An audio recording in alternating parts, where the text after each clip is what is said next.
ভারতের উত্তর পশ্চিম অঞ্চলের রাজ্যগুলোতে গত এক সপ্তাহ আগে শুরু হওয়া টানা বৃষ্টির তীব্রতা কমতে শুরু করেছে, তবে থামার আভাস এখনো পাওয়া যায়নি।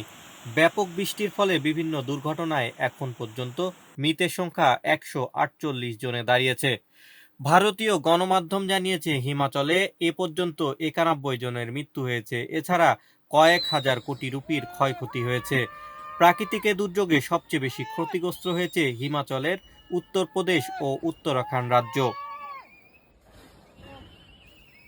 হিমাচল ও উত্তরাখণ্ডে পানির তোড়ে বেশ কয়েকটি সড়ক ধসে পড়ায় এবং ভূমিধসে অনেকগুলো সড়ক বন্ধ হয়ে যাওয়ায় এই দুই রাজ্যে বহু পর্যটক আটকে পড়েছেন। তবে ইতিমধ্যে অনেককেই উদ্ধার করে নিরাপদ স্থানে সরিয়ে নেওয়া হয়েছে।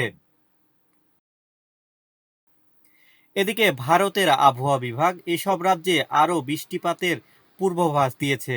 উত্তরাখণ্ডে 17 জুলাই পর্যন্ত ভারী বৃষ্টির সম্ভাবনা রয়েছে বলে জানিয়েছেন। আইএমডির আবহাওয়া বিজ্ঞানী সুরেন্দ্র পাল বলেন, ইতিমধ্যে প্রচুর বৃষ্টি হওয়ায় মাটি অত্যন্ত নরম হয়ে পড়েছে এবং এর জলধারণ ক্ষমতা কমে গেছে। এতে পাহাড়ি এলাকাগুলোতে বন্যা ও ধসের সম্ভাবনা আরও বেড়েছে।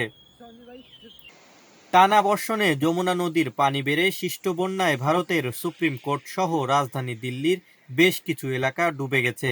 এতে জনজীবনে ব্যাপক ভোগান্তির তৈরি হয়েছে। উপচে পড়া যমুনার পানিতে রাজধানীর রাস্তাঘাট তলিয়ে যাওয়ায় স্কুল, কলেজ, শ্মশান এমনকি পানি শোধনাগারও বন্ধ ঘোষণা করে দিয়েছে দিল্লি সরকার। রাজধানীর কিছু এলাকায় খাবার পানি সংকট ও বিদ্যুৎ বিচ্ছিন্ন থাকতে পারে বলে সতর্ক করেছে কর্তৃপক্ষ। দিল্লির মুখ্যমন্ত্রী অরবিন্দ কেজরিওয়াল পরিস্থিতি মোকাবেলায় ভারতীয় সেনাবাহিনীর সহায়তা চেয়েছেন। আশিকুর রহমান, প্রিয়জন টিভি।